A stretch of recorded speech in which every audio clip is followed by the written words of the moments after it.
Hi, my name's Tanya, and I feel really privileged to actually be here with you today and have a little chat about sober dating. What a minefield that is. I have no idea if this is working or um, how to even do this. So hopefully somebody will make a comment and I'll know that it's actually working and all will be well. I guess I could just start with a little bit about me. So I'm over 6 years sober and very happy and grateful for that. And I have been single for around 2.5 years, and I hadn't counted for that. And I've been in the world of apps, dating sites, and so on. Sort of really for about a year after my relationship with my partner ended. And it's been an interesting journey and not particularly one that I really have enjoyed so far.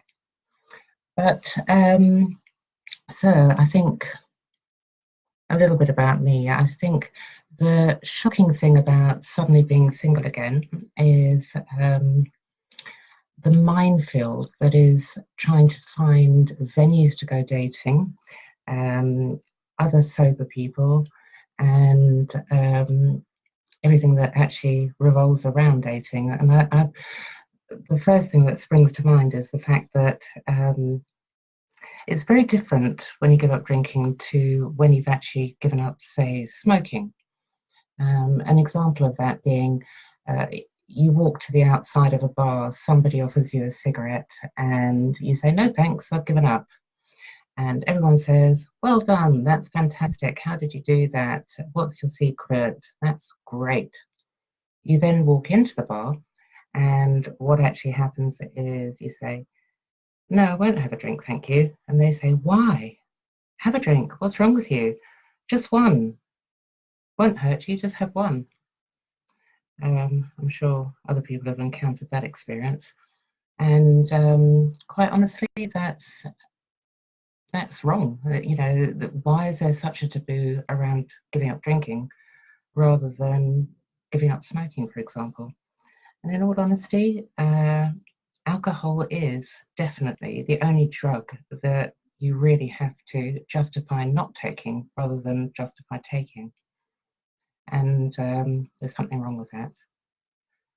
So what I did was I actually got into the heady world of dating apps and thought I'd give them a go. And in fact, one of my daughters put me on Tinder in the first instance. And she said, "Oh, you've got to try it, Mum. Do it, do it." So I did. And you know what? Actually, there is an element of honesty around dating apps that I do quite like. I do like the fact that it's very clear what people's motives are. And if it's not that clear, then people will actually tell you exactly what they're after. And so I had to learn the terminology fairly quickly, such as ONS, one night stand, NSA, no strings attached, S&M, a lot of that, and various other terms that are actually in dating land. And then you can be honest about it. You can actually say, "No, not interested," and actually I'm looking for an LTR, long-term relationship, and you can quickly weed out the people that you really aren't interested in talking to or don't want to talk about to. So that was all very useful. However, my biggest issue was literally every other profile picture, every other profile that was written had streams and streams of men holding pints of beer, swilling pints of beer, in a party environment, and in exactly the sort of environment that I'm really not a part of anymore. I don't wish to be a part of. So it's been an interesting process. I've tried many dating apps, and you know, I think some of them seem to be a little gentler than others, and obviously there are ones that are free and ones that aren't free, and I've given it all a good go. But in all seriousness, 2.5 years later, I have not met my LTR. However, one of the things and one of the gifts that sobriety really has given me is not feeling sad and not feeling unable to make changes in both my life or the life of people around me, my family, for example. And I decided that, in all seriousness, to actually sit here bitching and moaning about the fact that, dating apps have pint-holding men and so on seemed a little bit pointless. So I got to thinking, what about a sober dating app? How about somewhere where people who might be in recovery or are just alcohol-free or drug-free can actually go to and meet like-minded folk? Somewhere where you don't necessarily have to go for pure dating. It could also be about fellowship or friendship, or if you're going to a new area or a new country, then you can actually meet like-minded folk. And for that reason, I came up with the idea of LoveRecovery. And really, the criteria for that is purely alcohol-free and drug-free. It isn't particularly aimed at people in recovery.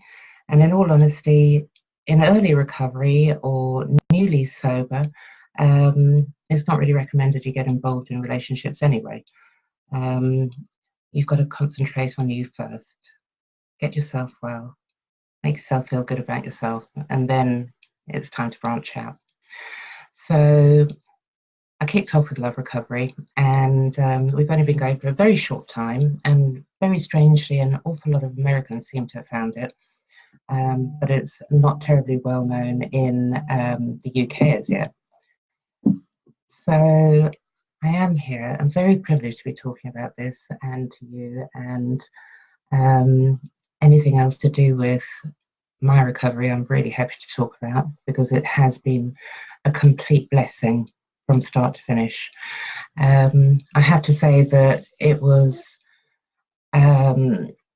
very strange, because when I stopped drinking, I wholly believed that all of the dramas would stop at the same time, and that hasn't been my experience at all. I have found that the dramas have continued in my life, such as my long-term relationship ending and various other things.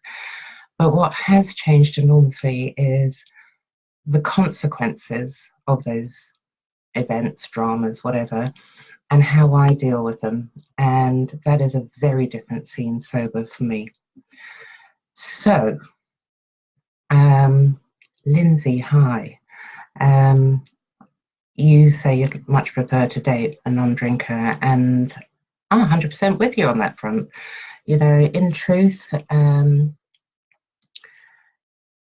I can now, fortunately, a few years down the line, I have absolutely no problem in going to parties and meeting up with people who do drink. And in fact, one of my teenage girls had a party here last night, and they were all drinking. It's not a big issue in my life so much, but do I want to date a drinker? No, not particularly, because that's not my life anymore. My life revolves around an awful lot of things, and I want to actually do those things that give me the sort of joy that sobriety has given me. So I'm with you on that, Lindsay. I also would much prefer to date a non-drinker. Please throw me some questions, someone. I think,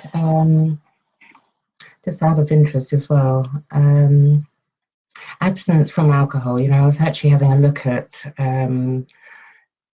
what's involved in terms of statistically abstinence, and there are something like 1.4 million alcohol dependent people in the UK alone, and 33,000 odd people die of alcohol related illness or incidences. So it is an issue in this country, and it is something that the government has started to address. But I think the reality is that my experience in sobriety has been that the kind of support networks, such as Club Soda, such as other fellowships that there are, and different support groups, we kind of need to hang out with other people who are like-minded. Because my experience has been that if you are a drinker and it's not an issue, then people do kind of struggle to actually understand what your problem is, if there is a problem, and assume that it is the worst. And, by and large, they're probably right. But the point is that what we're doing is dealing with our issues. Lindsay, hi. What do you say on your first date when they ask why you don't drink? I have actually personally got to a point where I don't really beat about the bush and I just say I don't drink. I got to a point in my life where the consequences started becoming greater than just financial consequences. So I decided to give up drinking. I have found, not just on dating, but, generally speaking with people that I meet up with in social environments, that by and large, as much as I'd like to think that I am the center of the universe and that people are really interested in the fact that I don't drink and have given up drinking for quite a long time now, by and large, if people aren't problem drinkers, they actually say, I see, and move on. Which is almost disappointing that I'm just not that important. However, I find that in those social situations, generally the people that have a problem and do pressurize you and do push you and do want more answers are the ones that actually are pretty heavy drinkers themselves and maybe even have a problem themselves. And it's kind of like you're shining a torch on them if you're not going to be keeping up with them. And I did actually go out on a date with an ex-boyfriend of mine, and he sat there and got horrendously drunk, horrendous. And at one point he turned around to me and he said, "Oh, I guess you're feeling all superior now." And I actually fell about laughing. I mean, I thought, wow, if you knew what it had taken me just one day at a time to get sober, stay sober, and do the next right things, then I really, really have to fall about laughing if you think I've got any kind of superiority complex about it, because I personally felt really less than, and I felt really, really low about where my drinking had taken me and what radical steps that I had to get involved with to actually get over it.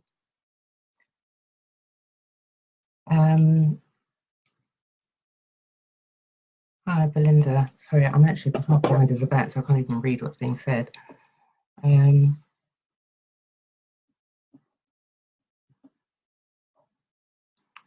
Sorry, Belinda responding to Lindsay as well. Fantastic. And it took more than it gave. That's a great line. I'm going to have to remember that. So by and large, I'm pretty honest with people. And if they do push and push and push, then I will give them the unbridled truth. Other people that I've worked with and people that are maybe earlier in sobriety as well, one of the things that I have done is suggest that, if they want to avoid or sidestep the question or really don't want to get involved in answering that question, then one of the best ones for girls is to say women's problems. And that usually shuts people up and they don't really want to press further on that. And the other thing is, of course, is to say that you're on antibiotics. There is, in fact, only one antibiotic that you very seriously can't drink on, so it's worth knowing the name of that one, and it's metronidazole. Because there will be one smart ass there that turns around and says, no, you can drink on antibiotics, but if you've got the name and you can say, no, you can't drink on this one, then that will shut people up. But, this does kind of go back to my issue, which is why should we have to justify it? Why should we have to say, our reasons for not drinking. In reality, we should be able to say, just because I don't. And it's not like a situation where, when the smoking bans came in, you know, it started out where half the bar would be smoking, half the bar would be non-smoking, half a theatre, half um, a gig, half a cinema. You know, all of these places would cater for smokers and cater for non-smokers. Um, we don't have that as non-drinkers, so it's not like half a bar will have alcohol free and the other half of the bar will have alcohol, likewise with a gig. So if we're going out to these sort of social environments and gigs and theatres and restaurants, we do have to sit amongst the drinkers, which kind of feels a little bit unfair somewhere. But maybe that's something will change. And Lindsay, yeah, we do need interesting places to meet. And not just pubs. Unless, of course, somebody actually wants to come up with a pub that does do half the pub is alcohol free, with, you know, some of the amazing alcohol free substitutions that there are available at the moment. Personally, I don't particularly get involved with alcohol free versions of alcohol, just because I have a sneaky suspicion that, knowing that it wouldn't hit the spot, I might think that a real drink might be a good idea. So that's just personal opinion. I think they definitely have a place. And I actually heard that something like the uptake of non-alcoholic beer has gone up by 8% in the last year. And, you know, that's quite something given our love of beer in this country. So, you know, I've been actually, particularly on Club Soda, I've been seeing all sorts of postings about new alcohol-free versions of alcohol. So, you know, hey, bar owners, how about opening up an alcohol-free version? And how about in theatres? I went to see a fabulous show last week in the West End, and it was absolutely beer being swilled, thrown about the place.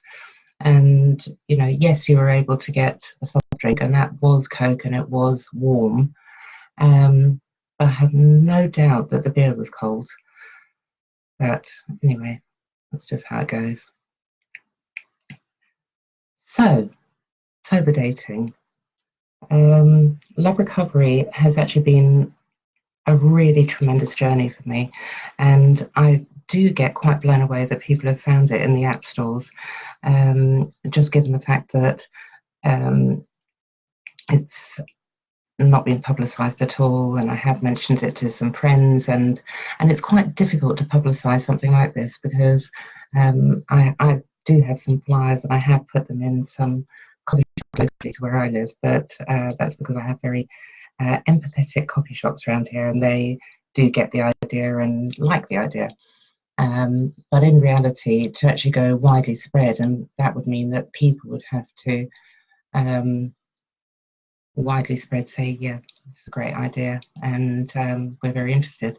I did a fabulous radio show on Radio 3 Counties, which is the area that I live in, and the DJ, guy called Ed Adu, and he runs, actually it's like something like 8 till 10, he ran a phone-in about sober dating, and some of the absolute horror stories that people do have to go through when they're actually in that minefield of sober dating. One thing I'm really grateful for, though, is I can't imagine the sort of scenarios of encounters through apps if I had been drinking. So I am very, very grateful for the sobriety that I have and the ability to be able to turn around and say, no, this is not for me. So what else? I think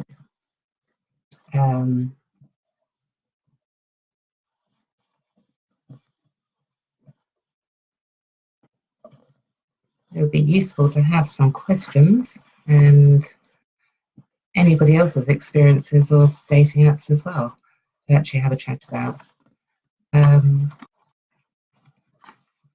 Security, safety, yeah, that's also something that I've been taking very, very seriously. Um, I personally have actually been an almost victim on the catfish front, and I was very, very new to sober dating apps, and um, an incredibly handsome man had liked me, and I thought, wow, this is fantastic. He talked a good talk. I spoke to him on the phone. We seemed to connect on all sorts of levels, had the same sort of spiritual beliefs, and I even had conversations about dancing. And straight after that, I'd actually get a um, video through of him dancing. So it all seemed very plausible and very real. It was only really when it got to the point where he started asking me for iTunes vouchers and help to get his diamond mining equipment out of customs that it did actually dawn on me that this might not be the real thing. And what I actually did at that point, and this is a really, really top tip for online dating, is Google reverse imaging. Google reverse imaging is just the most fantastic thing to actually check out other people's images and see if they are stolen pictures or pictures of other people. So that's a very useful tool to use if ever you are actually dating and you're looking at pictures. So that's a very top tip. In terms of love recovery, I think, by and large, yeah, of course, there's catfish out there. Yeah, of course, there's old fetish type people out there. Are they going to hang out in a clean and sober dating app? I don't know. Maybe, maybe not. I mean, at this stage, we are absolutely small enough that we do vet that people are authentic when they do join.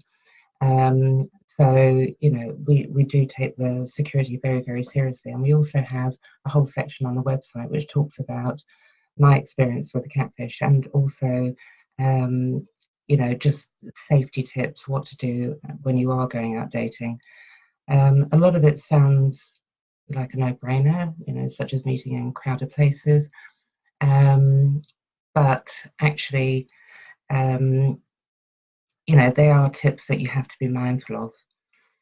And Lindsay, you asked what is a fake profile. So a fake profile is where somebody has actually manufactured a profile of themselves. By and large, I have found that they tend to be very attractive people. So they have stolen images from different countries, and they do tend to be things like for the older market, because obviously I'm of a certain age that I do keep my criteria to more mature men. So they'll have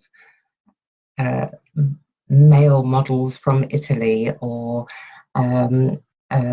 people from different countries, and all of these images, some of them are so sophisticated, and they do actually work in gangs, and they have actually acquired things such as videos as well as images, as well as a lot of background detail. And in fact, the one that I was being scammed by, he also had a website, a company website.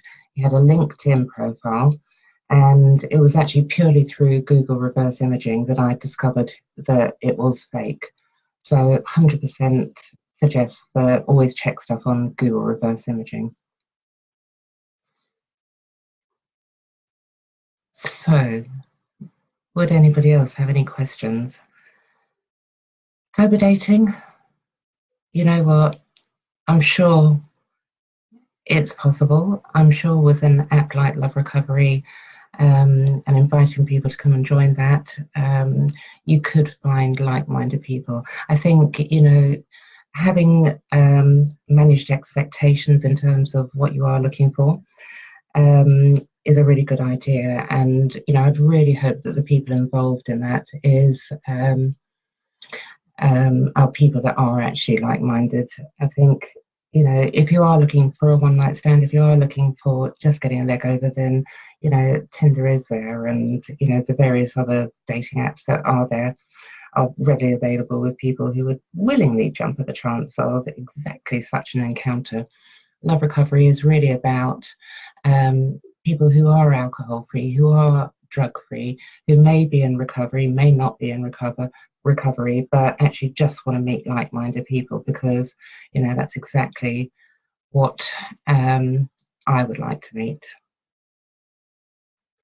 So I think that's probably me done. And if anybody would like to know anything more about it, you can see who I am by my name up there, and I'm really happy to talk to anybody about you know, what it is that we're doing. And Love Recovery is actually available in both Apple downloads and Android on the Google Play. And we have a website with a whole load of information about sober dating as well. And, you know, really, we deserve it. So don't give up the idea. Don't think that, you know, it isn't ever going to happen. It will happen at the right time. And I do wish you all loads of love. And I wish you well in your dating journeys, if that's what you're on. And take care. Thank you.